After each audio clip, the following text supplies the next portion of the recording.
Welcome everyone. We're just going to post a quick question in the chat right now as you sign on if you want to answer. And it's really just, please use one word to describe how you are feeling right now. So if you would like and feel inclined to, just you could type your answer in the chat box below. And we'll wait a couple more minutes, right, Karen, until we get started, just for some people to sign on. We have 70 people so far coming on board. Amazing. 71. So we have a couple coming in right now. Paranoid, frustrated, discombobulated, hungry, hooray, cooped, frustrated, stressed, blah. Blah. Confused. Anxious, fine, scared, floating, hesitant. Another incredulous, frustrated. Chilled. Exhausted. Hungry. Dazed. Oh my goodness. Hungry. I need to eat. Here. Here. Excellent. Giddy, distracted, okay. Again, if you're just entering, the question is, how are you feeling right now? One word. Hopeful. Mm-hmm. Okay, Mark is showing his Taiko bunny. Inspired. Uncertain, adaptable. Great. Well, thank you everyone for sharing your words. I think a lot of similar sentiments going on here. All over the place, conflicted. So again, as you're signing on, we just have in the chat right now, just using one word to describe how you're feeling at this moment. How do I mute yourself? Mute myself. You are muted automatically, so you don't have to worry about. Yes. Good. Great. Well, we do have a pretty full schedule. So I think, I know people are still signing on, but I think we're going to get started. Just know that this webinar is being recorded right now. And we have an exciting webinar for you. So I just want to say hello to everyone. Thank you for being here today on this webinar. My name is Derek Oy, and I am the Taiko Community Alliance Chair to the board. You know, an idea that started last Wednesday evening has culminated to this event just a week later. As news was rapidly evolving around COVID-19, I was checking the Facebook last week and thinking about the situation. And talks were starting to ramp up, particularly after the President of the United States spoke about the pandemic for the first time. And I saw a post actually from Tiffany on the Taiko Community Facebook page and comments from Shoji. And I just felt a strong urge that something had to be done. So I reached out to the TCA board and staff, and after a few ideas were tossed around, we knew we needed to hear from the community. At the same time, our TCA support, Sarah Gilbert, had sent out an email around this need. And I was thinking about who could pull this webinar together, who has the experience with community building and an expert facilitator, and I immediately thought of Karen Young. And after one back and forth email and one text, we were off and truly believed our organizations could partner to develop this webinar. So just after 48 hours of publicizing, this webinar was full at 100 participants. And luckily, with the support of the Boston Foundation, we were able to expand capacity. So it is from the generosity and urgency of our community, organizations, and the panelists that made this possible. So as I hand it off to Karen to speak more about this webinar, its format, and what we aim to achieve, I wanted to ask where everyone is calling in from or zooming in from. So if you can please type in the chat your location. So for me, I am in Los Angeles, California of the US. And I'm calling in from my living room. So Karen, handing it off to you. Wow, look at all of those locations. Wow. So this is being recorded, which our experience with recordings is that they don't get to see the chat. So I'm just gonna say a few things about who's in the room. But let me first introduce myself. My name's Karen Young. I'm in Boston, Massachusetts. Tonight, I'm kind of repping Women in Taiko, which has been a kind of a movement and a loose group of folks that have been organizing in a big way for a long time, but in a big way since 2017 when we had our first Women in Taiko, Summer Taiko intensive that was really launched with Tiffany, Sarah Ayako, Sasha Molina, and myself. And in the last few years, there's been a lot of things that have happened. And most recently, this last summer, with Michelle Fujii, Linda Hoffman, again with Sarah, we launched a Step Up, Step Out, which was a 2-day retreat, really looking at how to make women more visible in the art form. And part of that has meant launching a Women in Taiko Fellowship program. That was really kind of Michelle's big vision. And out of that really came us hosting some webinars that we thought would make us more accessible, because one of the things that really figured out through the work that we've been doing is that there's a lot of power in bringing people together, which I think we already know that. We practice a communal art form in many ways, where we play with people. And so playing together is one thing, but also coming together in times of worry, times of crisis, times of despair and moments of anxiousness is really important. So when Derek said, oh, would you like to work with me on this? I immediately, I think I got that text at like 1 in the morning. I was already sort of working on it. And I really have to say, I've been so heartened by the generosity of our community. I think we know this already, but you know, the panelists came together immediately. They've been really responsive.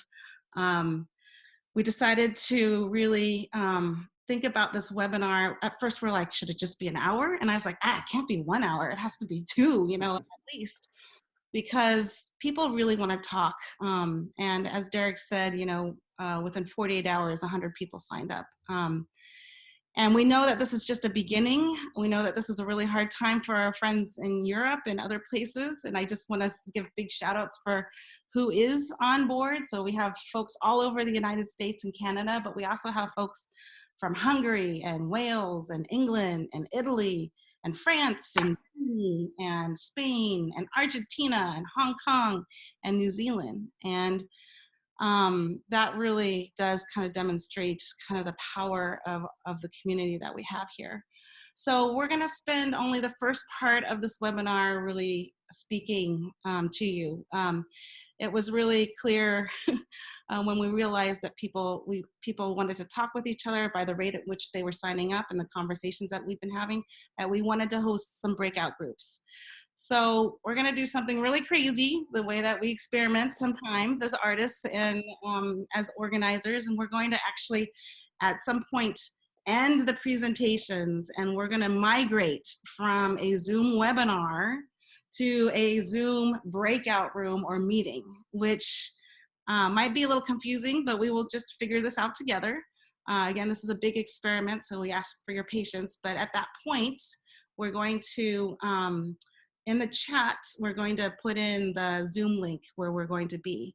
And at that point, I want to recognize Sarah Gilbert, who is here in the black box here, who is our tech person behind the scenes. We're all going to migrate to Zoom together, and we're going to be put into small groups. And if you arrive late, that's okay. You'll still be in a small group. And we've got 18 facilitators that have volunteered to help with this process. So we'll be in groups of ideally no more than 6 to 8 or 9 people in each group, and you'll actually get a chance, 25 minutes or so, to have a small group conversation on how has your Taiko life been? How have you been? How's your life been? You know, we know that people are pretty anxious. We've heard from people registering, folks have lost their JoJo spaces, folks are facing issues around racism.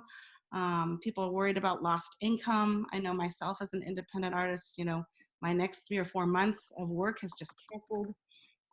This is a time where we're trying to actually gather information and stories to see how we might be able to organize ourselves and support each other during this time. So we've got a fantastic panel here of our leaders who've thought a little bit about sort of comments to share with us. I just also want to preface this and say we're all in this together, as Derek said.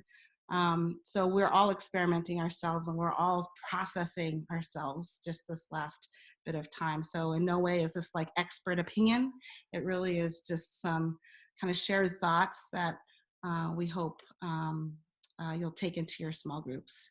So with that said, I think I've said all of my main things. I do want to say again that this is being recorded, just the webinar piece, not the breakout groups that we're going to be in later. So this is being recorded, and so throughout this time, we like to be somewhat interactive, so we'll be launching some polls. This is my first time experimenting with polls. Again, when 168 people registered for this, I thought maybe 80 people or so would register, but we have 160, so we're going to try a few things. So the first question is, what's your primary role in the Taiko community? We just want to get a sense of who's in the room. So I'm going to launch this poll, and I'm going to allow the panelists to vote as well. And let's see what we say. So poll is launched. So I think, correct me if I'm wrong, but they could choose, it's just one, right, Karen, or were we able to do multiple? I think I said primary, and I forced people to choose something which may not be Got it. Great. I know that it's Well, do what you need to do. And again, for those of you who are may not be able to see this poll, it's what's your primary role. In the Taiko community, we have community member player, collegiate player, teacher, instructor, leader, academic researcher, drum maker, vendor, board member, administrator, staff, working independent artist, cultural organizer, tech stage production, or other. Wow, this is great. So. And in the chat, it does, Peter's saying, it looks like you can click more than one box. Okay. Okay, well, if you have many primary, then feel free to click on a couple. And can the panelists see this as well? So are you seeing the answers come in? No. Okay, so what we're seeing then, we'll just give another minute. So far, 74 out of the 115 people have voted. So we'll wait for a couple more people to vote. But we've got 65% or 49 people as community members, players, 3% collegiate players, 29% teachers or instructors or leaders of groups, 5% academic researchers, 1 drum maker vendor, 13% board members, administrators, or staff, 14% or 11 working or independent artists, cultural organizers, and 2%, 2 people kind of say tech stage production. All right, I think that's it. There we go. Thank you, everybody. Thank you. All right, so we're gonna get on to the panelists right now. And the first one we have is Wisa Uemura from San Jose Taiko. So we're gonna ask her to come off mute, and we're just gonna do a brief introduction. So we'd like you to introduce your name, your role in the community, and then maybe share how this pandemic has been impacting you and your group and how you're adapting. Okay, hi everyone. So glad to see you all here. My name is Wisa Uemura. I am the executive director for San Jose Taiko in San Jose, California. We're a 47-year-old nonprofit who features the taiko, or the Japanese drum, as so many of you do. I'm also, full transparency, a board treasurer for the Taiko Community Alliance board, and was one of the founding board members for the Taiko Community Alliance. Started at Stanford Taiko, moved on to San Jose Taiko right after that. So how it's been affecting us, I think what I'm going to say is not anything new to any of you. We had to basically we did cancel. In some cases, we tried to postpone, but the problem is we don't know how long the postponement will have to be. So it's very hard to give a new date when you don't know how long we'll be sheltering in place or self-isolating, social distancing, wherever you may be. So in general, we are trying to figure out how to be creative with our programming now that we're basically shut down since so many of our activities are in-person gatherings. Great. And so we had a couple more specific questions for our panelists, but we were just wondering, Wisa, how are you communicating, with your group members, with the different constituents that you serve and the different stakeholders? And then also, do you have any best practices or tips that you can share about how to communicate effectively? Okay, I'll try my best. Basically, we're trying to communicate across any means possible. So phone, text, email, social media. We happen to have Zoom, so we are able to move a lot of our meetings to that format. Our classes, we're still trying to work out what is ideal. As we all know, Taiko is such an experiential type of art form. It's really pretty difficult to do classes online. There are some formats like Kadon that do it really well, but does it work for ongoing classes with all ages and all some needing special accommodations? We're trying to figure that out and do that to the best of our ability. Basically, whatever works for whichever group you're talking to. And when I talk about groups, I'm talking about there's multiple levels of your people. I mean, sometimes when I have these forums, I'm like talking about, I'm worried for my people. How do I pay them? How do I keep them employed? How do I make sure there's something to come back to? So I kind of broke it into 3 groups. There's a within, which is like, of course, the staff, our performers, our board, our volunteers, includes our students, even our audiences to a certain degree. That's one level. There's also the organization itself. I mean, on a very critical level for us as a nonprofit, we're facing an existential question right now. Like, if we can't do these in-person gatherings, whether they be performances or classes, how do we continue to do our art? And it's going to call for us to be very, very creative to weather this new normal for as long as it's around. And then the third layer, I mean, which is a huge layer, is the beyond. And it's not really an other, it's just the beyond, which is like our communities. San Jose Taiko is fortunate to be rooted in a physical community, our San Jose Japantown. We're worried and looking out for them. Of course, there's the Taiko community, which we're trying to figure out how we can support. And then there's our donors and our funders. I mean, those are people who support the art. They're also hurting from this. I mean, and everybody's asking them for more money and to be really flexible in their funding. They're having to really react very quickly. And unlike us artists, they may not be as used to iterating and being adaptive as quickly as we are. So trying to just work with them. And then as far as best practices, I mean, I almost feel like the rule book just got thrown out the door when all of a sudden we can't talk to each other face to face other than through a digital medium. So we're doing as best as we can to follow our general communication practices at San Jose Taiko. We have a really strong group culture. For us, some of the fundamentals of that is know yourself. So for us to know who we are as San Jose Taiko, what our values are, what our principles are, what is our purpose as an organization, to be transparent and honest, but in a way that's calm and not alarmist. We also are looking for consistency of communication and frequency. I mean, that really depends on who you're talking to, which group you're talking to, and then ongoing. Like, it's not a one-shot deal where it's just here, this is what happened. I mean, it's about frequency of contact, no matter which level of the of your people that you're talking to.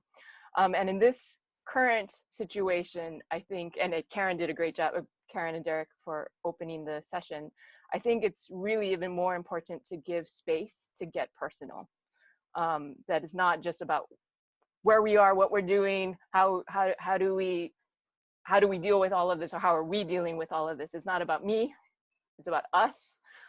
So this is affecting all of us on a social, because we can no longer touch each other.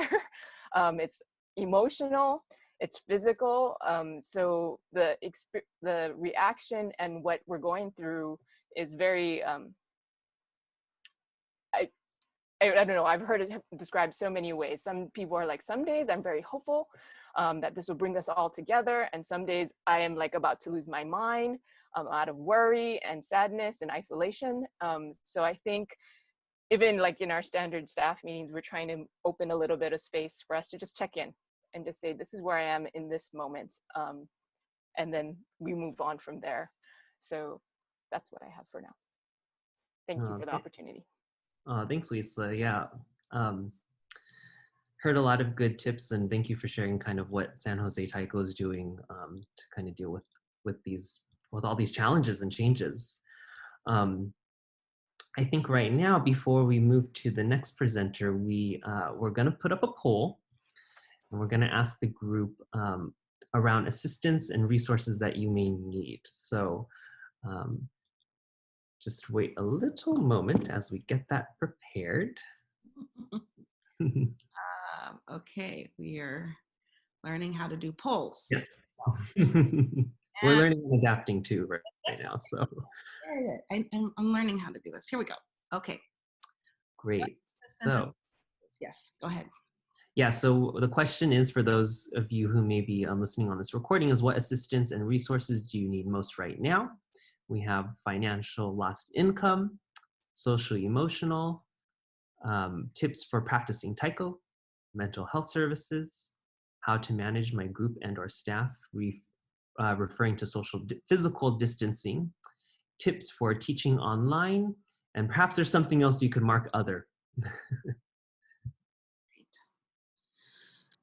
Okay, 20 out of 35, 40.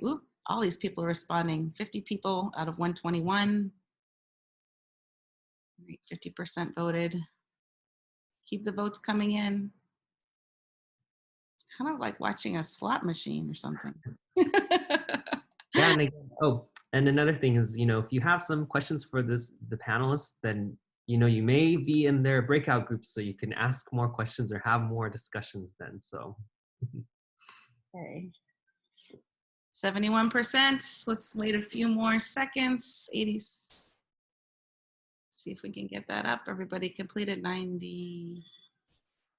While we're waiting, there's a Q&A function on this. Do you want them to put their questions there? And then even if we don't get to it during the webinar or the breakouts, maybe, we can answer those questions later. Oh, yeah. Is that possible? I don't know. Karen, do you think that? It's up to you guys. Sorry. No, it's a good question. Well, I would maybe right now, since we're not so experienced with the Zoom, then we are open to collecting those questions via email. So we've been collecting them via email. We thank everybody for kind of sending those along. And maybe for the time being, while we get this sorted out, if we could get the feature together, we'll put it out.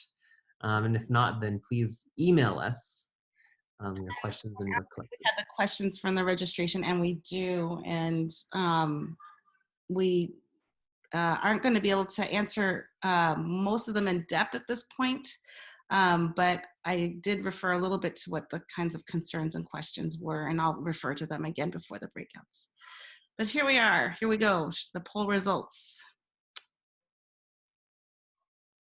So financial lost income, social emotional, tips for practicing, folks can see here. Tips for teaching online being the number one. Mm-hmm. Great. Thank you. Stop sharing.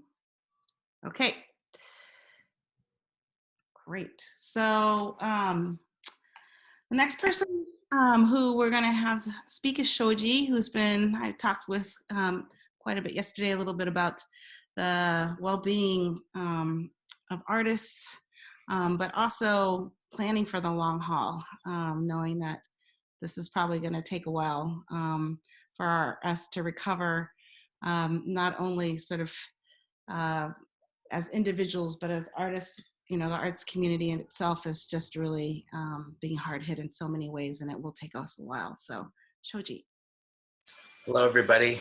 I'm Shoji Kameda. I'm primarily I do a lot of things in the Taiko world, but I'm an artist, teacher, and I help run Karon, which is an online resource.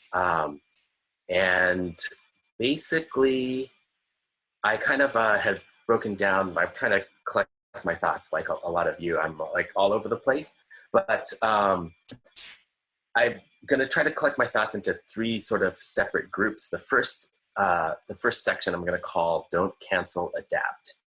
And the reason why I approach it this way is that, and I recognize that there's people on this call that are from all over the world. And I think kind of depending on where you are in the world, like you're at different levels of like the sort of, policies and social distancing and like quarantining that is happening. So the great thing about the Taiko world is that we really have expertise and we have people from all around the world. So I've been in touch with Chiara, who is in Italy, and she, they're a little bit further along. So they're like full on lockdown. I think there's parts of, the Bay Area that just went into, this is in America on the West Coast, that just went into basically a similar kind of policy. And I'm expecting this to happen at least in the major cities in North America, in the United States, and possibly depending on your region and where you are. I think looking at the experience in Italy, we can kind of see into the future a little bit. So when I'm thinking about this, I'm thinking about really like as quickly as possible trying to embrace this as the new normal for the foreseeable future. And that means one of the things I'm really trying to do is not cancel things outright, but try to find ways to adapt. Try to like find, if it's a performance, try to find a different way of approaching it, a different sort of venue, maybe moving it to online. If there's classes, like classes are difficult to, move into an online space, but we really don't have much of a choice, because what if this is not like a couple weeks? What if it's not even a couple months? What if we're looking at 6 months, a year, maybe even longer? So I think the sooner that we can sort of embrace this mentality of like thinking of this as the new normal and trying to find and still do all the things that we want to do. And I think it's very possible to do all the things we want to do. It's just not possible in the same way that we used to do them. We have to find a new way forward.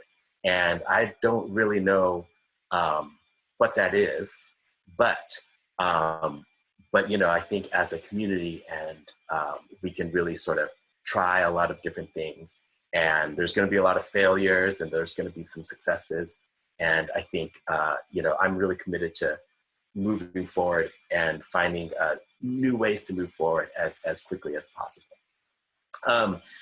My second little section is called Believe in the Power of Taiko. And I think, especially in times like this, the reasons why we love this art form are really, really important. Art is really still important. Connection is very important. And sort of morale is going to be really, really important, especially if large parts of, of the world are under quarantine for a significant period of time. So the arts and what we do and how we approach this and how we use art and how we use Taiko to keep our community together and to support each other, this is going to be really, really important things to do in the now and moving into the future. And within that, think of all of the lessons that you've learned through playing Taiko, and like most of what you need to weather this storm, I feel like, is within the lessons that I've learned playing Taiko. Like connection is going to be really important. It's called social isolation, but it shouldn't be called social isolation. It should be called like physical distancing and not touching your face, which is like really, really hard, right? But it's not social isolation. We can still be connected to people. We just need to find different ways to do it. Forums like this, just, calling people up and checking in on your friends, like all those things are going to be really, really important. some of the other things that I've learned playing this art form is the power of creativity, the importance of improvisation. That's, you know, like that is what you just have to take all those lessons and apply it to your life right now, right? Because none of us know what's going on. And the best we can do is act and react to what's happening, and do so in a way that reinforces our own values. And so, and the other thing I would like to say is that there's a lot of skills and expertise and experiences in this community. And so reach out to those people. Like I know, like ManMan is going to talk about this a little bit later, but we have people in the community that have been through, you know, outbreaks. Like this is my first apocalypse, but there are other players in our community that have been through this kind of thing before. And so it's really, really, I know for me emotionally, it's been really useful to hear their perspective, because they have a lot of just like, oh yeah, it's like this, and then this happens, and then this happens, and then you do this. And that's like, that's just really, really helpful. And I also mentioned Kiata. There's people in our Taiko community in Europe that are a little bit further ahead in terms of like North Americans. And then I think other parts of the world might be slightly behind us in terms of like what's coming their way. So reach out and like, you know, tap into the expertise that is in our community. And the last little bit is called the spirit of generosity. And that's really about the values of the Taiko community. And I think this is going to be, you know, I don't want to sugarcoat this, and I don't want to like be alarmist, but it's going to be really difficult. It's going to, you know, that's just stop. It's going to be hard. It's going to be hard for a lot of us. It's going to be hard for the community.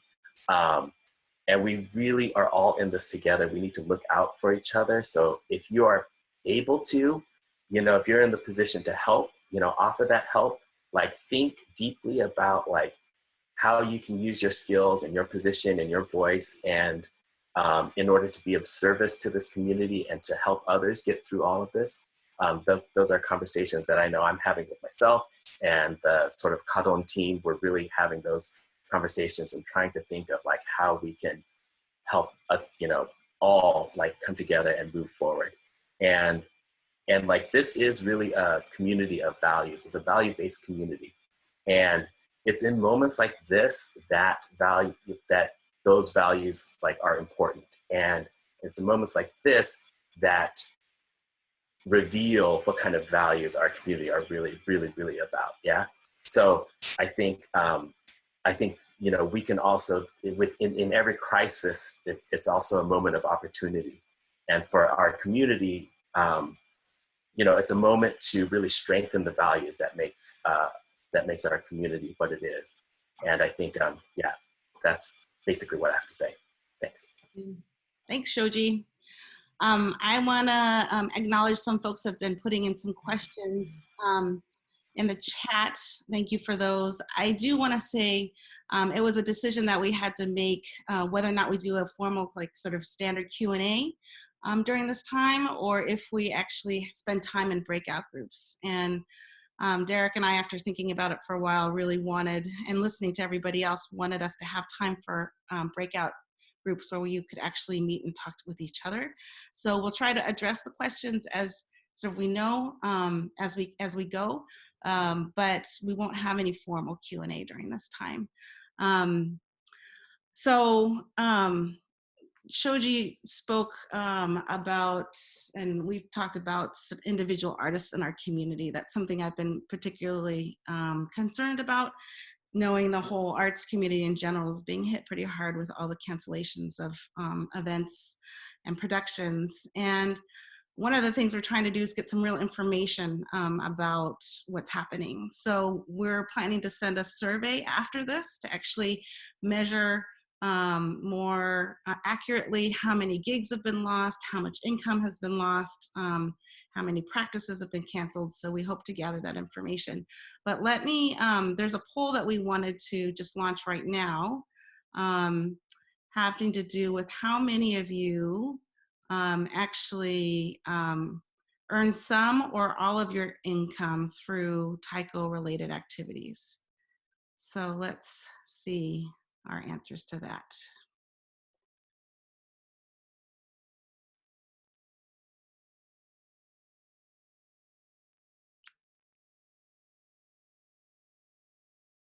Okay, yes or no? Almost everybody, 127 people, 91 people have answered. Panelists, you can also answer.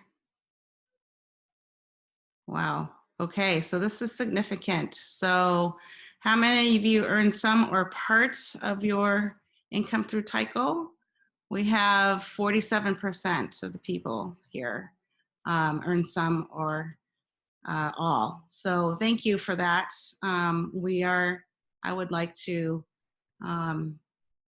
get more information on that. So one of the things that I've been hearing on in other webinars is to start documenting as clearly as possible.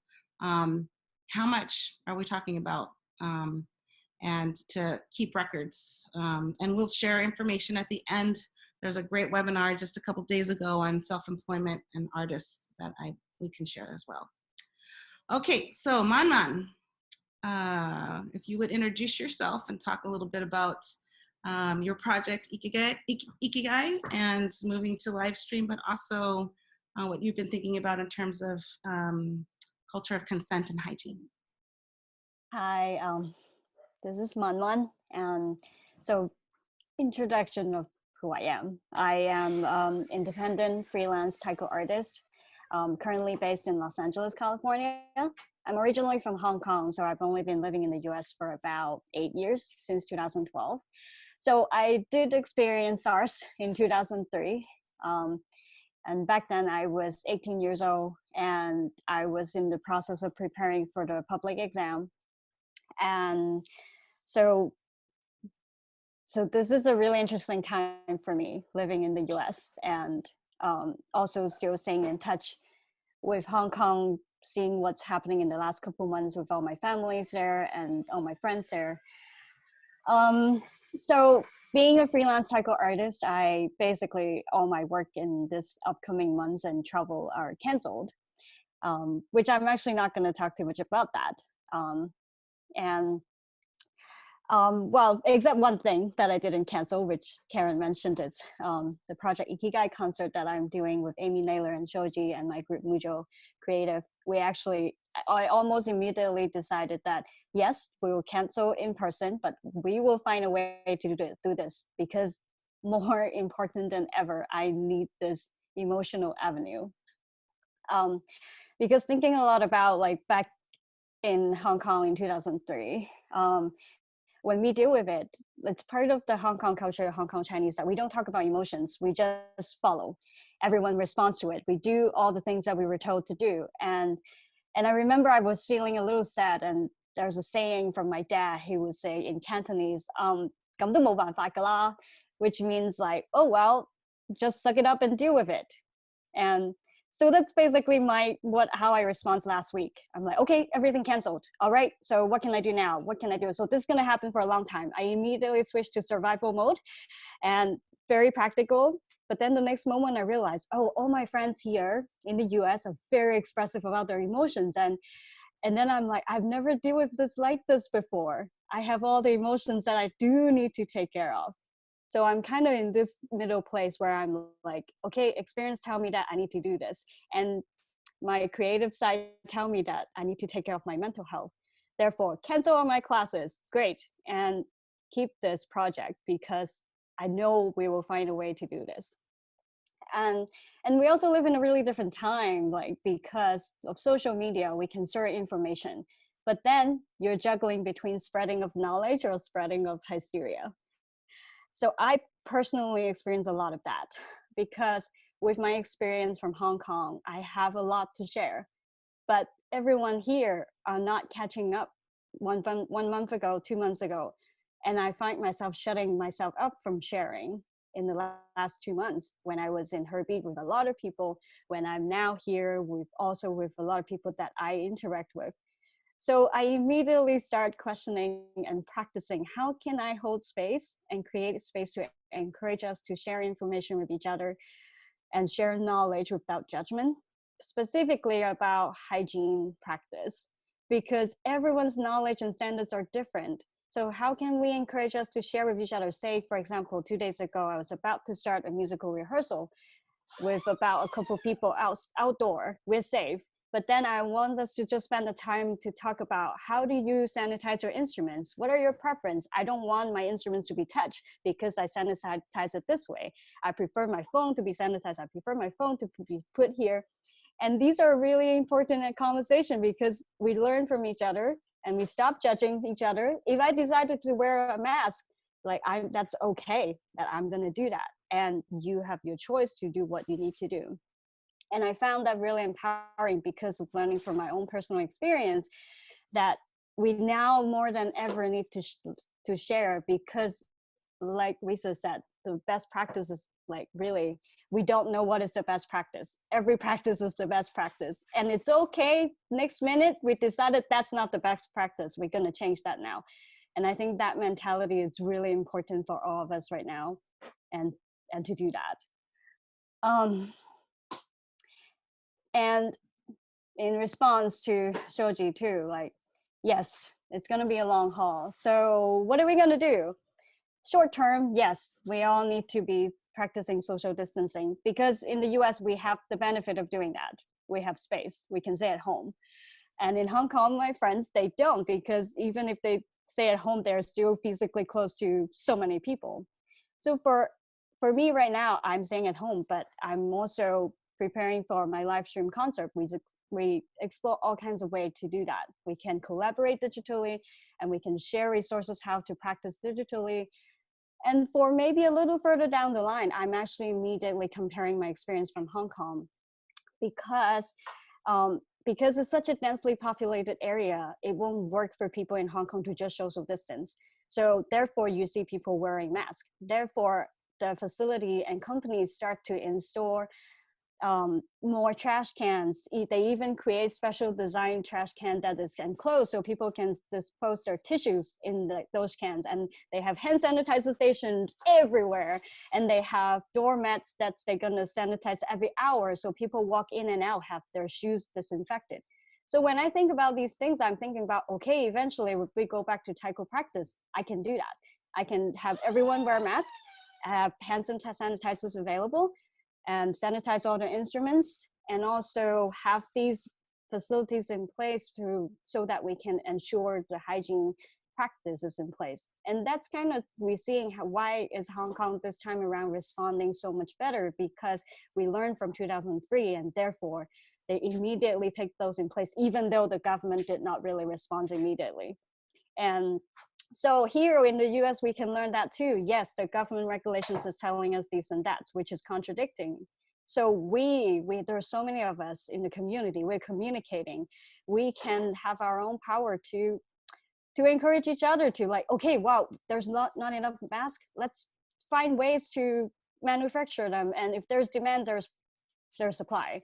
And not enough sanitizers, find ways to create your own and mix your own solution. And so there are so many ways. So even though I've been feeling very emotional and also some past emotions from 2003 coming back because I never really processed that properly, I'm actually feeling really hopeful because like, look at us doing what we're doing right now.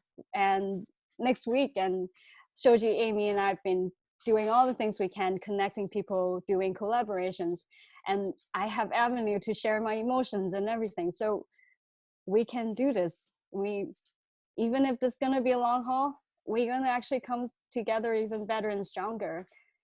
And there's one last thing that I want to share is in 2003, a lot of us were sad that everyone wearing masks, we couldn't see our face, suddenly we realized that, wow, smiles is so much more better. Like that's even more precious, that we actually go out of our way to connect with each other even more. So look at us now, we have all the tools we can, like, I believe we can get over this. Thank you. Thanks, ManMan. Thanks, ManMan. So our next presenter we have is Mark H. Rooney. And aside from introducing himself, we had a main question for him. As a convener, as a Taiko convener, we just want, and we know that from Facebook, we heard that the Sakura Matsuri in Washington, D.C. was canceled. you know, what did that mean for you and your community? And how are closures affecting you, and what are some of your biggest needs at this moment? Hello, everyone. Mark H. Rooney here, and yeah, I'm based in Washington, D.C. I used to be in Boston. I run the Mark H. Rooney Taiko School, and I am a freelance sole proprietorship, and that's basically that's the background. That's all you really need to know. Um, I thought I would just come out first of all with just some very concrete sort of things. You know, how did this affect my me personally or my school? We've canceled 9 practices, 4 classes, 4 performance gigs, and a major event, the Sakura Taiko Fest, and that's just through the end of March. That's the potential as sort of rough calculation is that there's in the vicinity of something like depending upon how long this goes, but say it goes on for the next couple of months, you know, we're getting into like a couple, like tens of thousands of dollars of revenue. What I'm seeing a lot of here as well is, I mean, obviously this is not just us, this is the entire arts community around the country. It's really, really kicking everyone's butt out there. I would say, as far as canceling the Sakura Taiko Fest, that was kind of a very easy decision because it wasn't one that we eventually had to make. It was one that was handed down from the powers that be, CDC recommendations for large group gatherings, and eventually the National Park Service decided to not support any of the events around the National Cherry Blossom Festival. Those guys also I'm feeling for, but I'm also feeling a great deal for the members of my group and my school who had put in tremendous amounts of work to put this together. It's kind of their big event for the year. So I think everyone was just left reeling, and I'll just kind of be upfront and honest. I was as well. I'm sort of a couple of days behind, I think. Some of the people, you know, I think Shoji's advice is incredibly important. Sort of came to that today, which is that idea of acceptance, of kind of saying that this is the normal right now, and we have to find ways to move forward within that. I've already heard some amazing strategies. I have a couple of things I'm working on myself. Yeah, I think that building that sort of momentum going forward is going to be important. And then I'm going to like sort of one beyond that. I'd like to kind of just remind everyone as well that there's an after as well, and that maybe that's way in the future, but there are things you can do now. Like everything you've done up till now is not in vain. It's not like, okay, now that's all over. All of that is still going to be applicable. I'm trying to fill the time. I'm finally repairing all those drums that I really needed to repair. I'm finally getting around to putting some things in order. I think the other thing for me is because connection is really central within my school, and I mean it's central within our whole community. But I think that idea of checking in, of finding opportunities, just to even communicate with the members of your school, your students, even if it's not about Taiko. And certainly there are ways that you can engage them in Taiko as well. Getting people to continue, of course, to try and practice things at home, but kind of more in a fun sense, rhythmic challenges, Taiko challenge, these kinds of things you can send around within your groups. We're doing a hangout in place of practice this Thursday, tomorrow, that kind of thing, so that we can still emotionally support each other, because that's a huge component that I think is going to be missing for a lot of people in our community, is that sense of support and that emotional gratification that they get from coming together and sharing Taiko. So trying to keep that alive as much as possible, and in new and creative ways. So that's really all that I got. Was there any other questions, Derek? No, thank you for covering all that stuff and sharing my original question and more. I think is really helpful for everybody to hear some of those strategies. I know you have a lot of drums too, so you get lots of things to prepare. I'm gonna have like 24 more by the end of this, I'll tell you. Well, we did want to open up a quick poll for everybody to get a sense of how many canceled gigs or events that you've experienced. So the question is, for those who are maybe seeing the recording, is how far out are you canceling Taiko performances, school presentations, classes, festivals, events, and other Taiko related events? Is it through the end of March, through the end of April, through to the end of May, through the end of June, July, or you're just not sure? So just trying to get a sense of what people are doing and how people are reacting.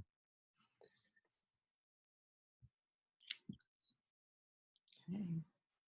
And again, I'm seeing a lot of great conversations happening in the chat, some questions going on out there too, and some comments, and as well some strategies too, commenting on things that people have shared. So we definitely appreciate all of the chats going on.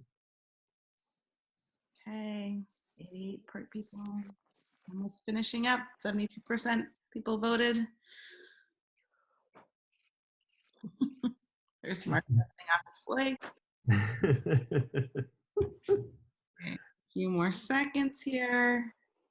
93, 94, and let's end the poll now. So here's our results. Great. So it looks like 15% are going through March, 28% are going through April, 12% May, 7% June, 2% July, and 35% are saying they're just not sure yet. So thank you all for sharing. And I think, this kind of also helps gauge of what, people are wondering. Maybe they could gain some tips from this. Great. Thank you. Okay, our next presenter is Michelle.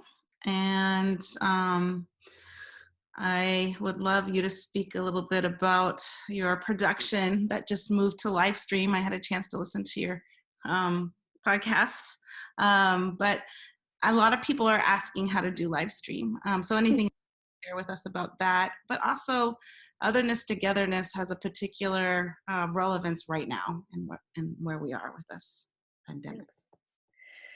So I'm Michelle Fujii, and I'm a Taiko artist and also co-director of a company called Unit Sozo, based in Portland, Oregon. And I don't know if I can give that many details on live stream because it is an experiment for me too, in the sense of our first time, and we're literally learning on the spot. But we're going for something. And, I just want to say that, I have been really asking myself right now, what are some core values? And I've been needing these words to be plastered in front of me, around me, just to center myself as we have sort of made a decision to stay active, but stay active at a time where we have to ask a lot of questions. And some of the words that have been coming in is to, that every day I wake up and I'm like, I'm gonna flow, I'm gonna shift, I'm gonna breathe. I also am going to be vigilant and be ready, and curious. And moving forward with a production that we had already scheduled called Otherness Togetherness for this upcoming weekend, it's that part of curiosity that is still driving us to reshift, flow with what we have, and be ready for what is to come.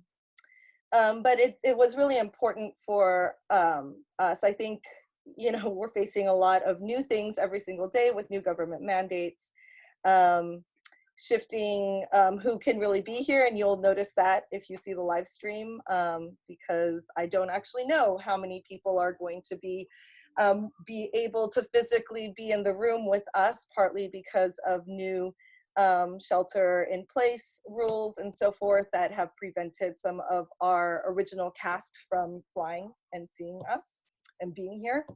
In addition to whether or not this live stream is going to provide a platform. But it's an experiment. And we've been asking ourselves during this moment of crisis, how can we stay safely connected during this turbulent time?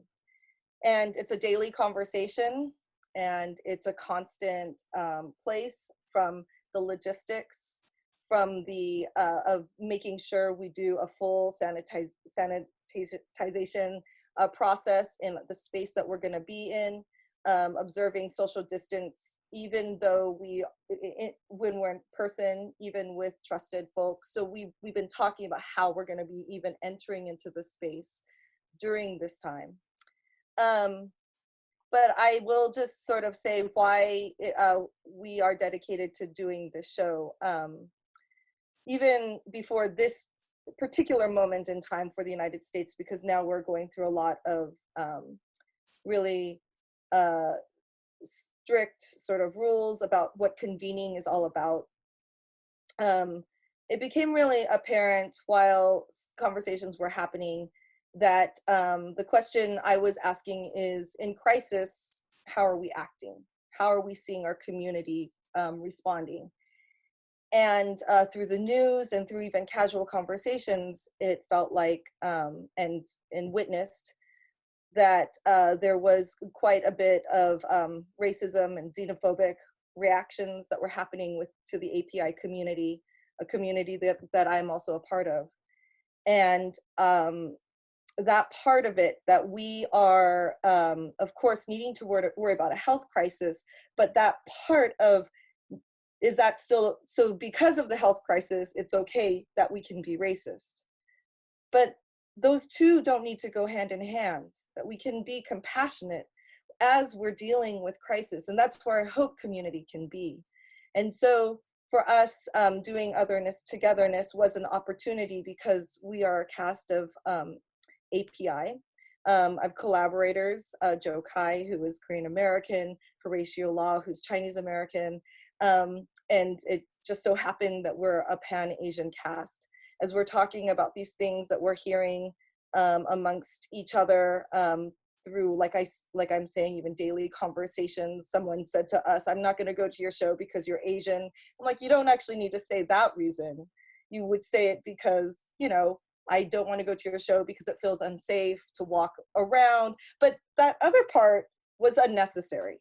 But how easily some of these things are coming out of some people's mouths, and we wanted to provide a counter narrative, and are dedicated to that, to remember what it means to be people, and also to make sure the narrative of being Asian in specifically America is a place where we are human, and we're asking to also to be remembered to be humane.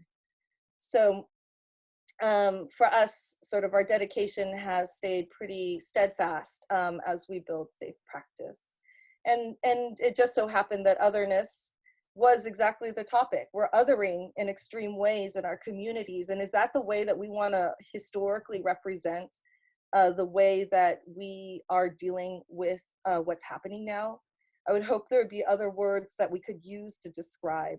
And that's part of why it feels important for us to still find meaningful and relevant ways to remind people. So that's what we're going forward in. Thank you. We have one last poll, and that has to do with kind of what you're seeing out there, witnessing. Have you and or your people in your family and community experienced or witnessed any aggressions or acts of hate or racism since COVID-19 entered the mainstream news? So let's see what people have to say about that. I personally have heard people share stories of not being served, whether it be in restaurants or checkout counters. And I'm curious about other people's experiences. So the question for those of you who may be listening in on the recording is, have you and or your people or anyone in your family / community experienced or witnessed any aggressions or acts of hate and racism since COVID-19 entered the mainstream news? And the options are yes, no, or unsure. Thank you.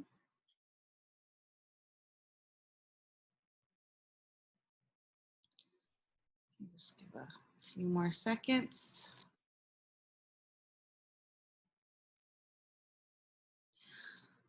All right, so poll says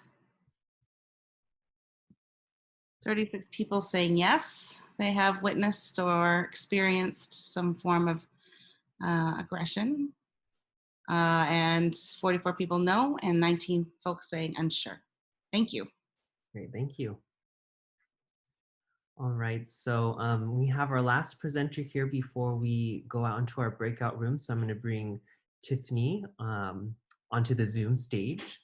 And we had more of a specific question of if you could speak a little bit, about being a group leader and soloist and touring, what kind of challenges that you have faced during this time. And since I think you have been traveling recently too, maybe you can talk a little bit about the international impact that you've been seeing, some of the similarities and some of the differences. Hi, everyone.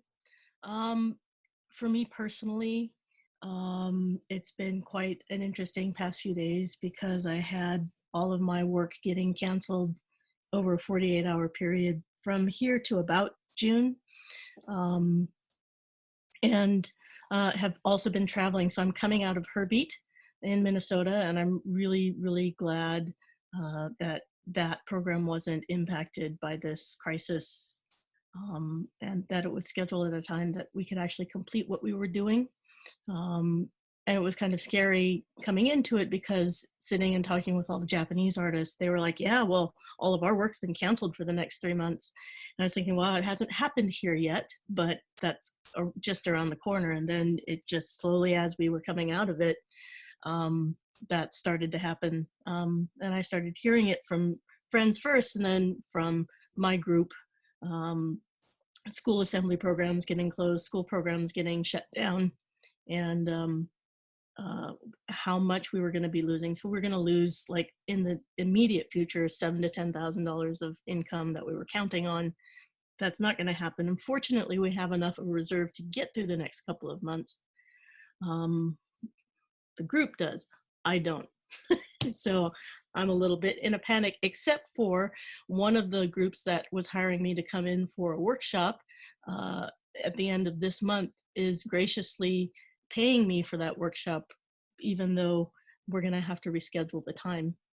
And so I'm grateful for that.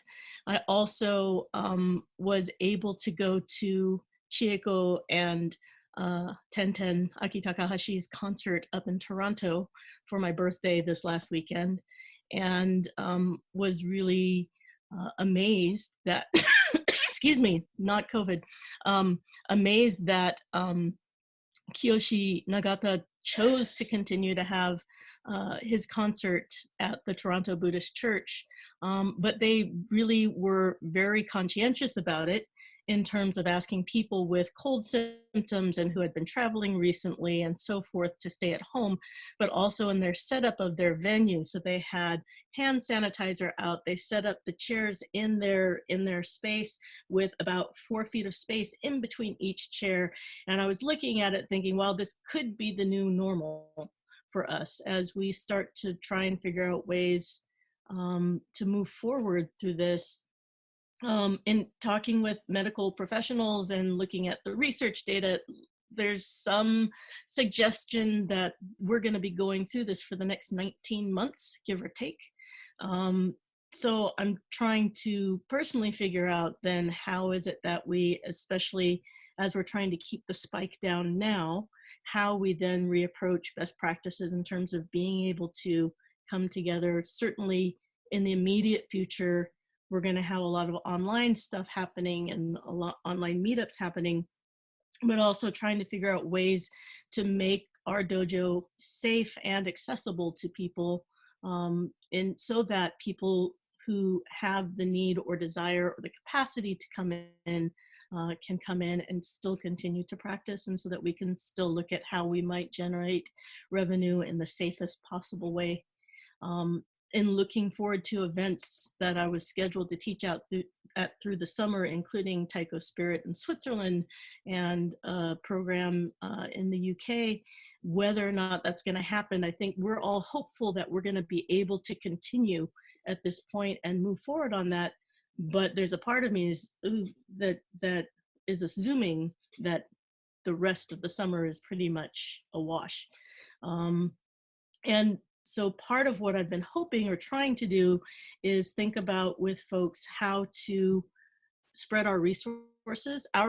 How do we encourage the funders that we know, the personal resources that we have, to look at how the community can be supported both from within and from the outside, in terms of strategizing how we get the most resources to the most people, because we're all going to get hit. And there have been really, really gracious folks who have stepped up for me personally, who are sending small donations or offering to help. And it's a question of, like right now, Odaiko Sonora, right, just had a GoFundMe to try and get through this month. And what Karen's fundraiser note said is like, this is how much it is per month. It's like, well, they've got the next month covered, but then now what about the month after that and the month after that? And how is it that we can pool our resources as a community? I've been working on that. And the other thing I've been working on, at least on Facebook, is how to try and lead to a certain extent, to be a voice of hope, to be a voice of compassion, to sort of reach out to folks and to be both sort of calm and encouraging in terms of addressing people when they're stressed out, and addressing people who have, trying to come up with different, not just funding ideas, but different resources or different ideas just through the Facebook, which led to that TCA Facebook post, the original one about, here's the place to just event, and to try and think about sort of creating more spaces like that. And I'm so glad that you and Karen have pulled this together, and so grateful to all of the panelists for putting their time into this. In closing, I will say in 2002, when I won the Odaiko competition in Fukui, I came home with something that the doctors assumed in the end was SARS. I had ARDS for 6 months, couldn't breathe very well, and survived. And so maybe I might be a little bit more cavalier about it because I've had a brush with SARS and survived. And I just want to encourage everyone to not be driven by fear, to not be driven by panic, because it's really easy to listen to the media. It's really easy to sort of follow the general mood of the country as everybody sort of comes up into a frenzy. And the more we can as artists hold on to our humanity and hold on to our joy and hold on to our presence in the community as people who do offer that hope to other people, the better off we're all going to be in the end. And that's kind of what I have to say. Oh, thank you, Tiffany. Thank you for sharing those words. Wow, so we heard a lot of great information and presentations from these panels, and I think now it's a great time because we want to hear from you. So Karen, can I toss it over to you and yes, this breakout thing? I do want to say one statement. Michelle has chatted that she forgot to mention, and she wanted to say that there are huge swaths of communities that are being forgotten because we are focusing on our social circles. There are the outskirts of the community, elders that are being locked in with no visitors, prisons that are on lockdown, that are not allowed to have anyone come see them, families that don't have money, students that no longer have schools to feed them, please let's not forget them. Let's find ways to include them in our strategies of connection. Thank you for that. All right, so we have said a lot. This is the time that we're going to switch over to breakout groups. And with 135 of us, we tried to figure out how we could actually make this be a conversation. So we have 14 facilitators that have agreed to help us get there. So we're gonna do something equivalent to all moving the drums together from one room to the next and down the street and into the van. We're actually gonna log off of this webinar. We've never done this before. And you should have gotten an email, and Sarah is actually gonna put this up right now for the Zoom link. So now we're gonna move into a Zoom room, a Zoom breakout room, a Zoom conversation. And once we get there, we're actually gonna break up into small groups. So Sarah, can you put up the Zoom link, please? So you should have gotten it in your email, and Sarah is, yeah. She's grabbing it right now. She's getting the drum. Pick up a stand, pick up a drum, pick up some bocce. We're gonna all cooperate to move this entire operation to another format. So it's up right now. And here we go. So the Zoom link she posted. Let me see if I can grab that myself. Good. All right, everyone. We're ending this meeting. We'll see you on the other side. Bye-bye.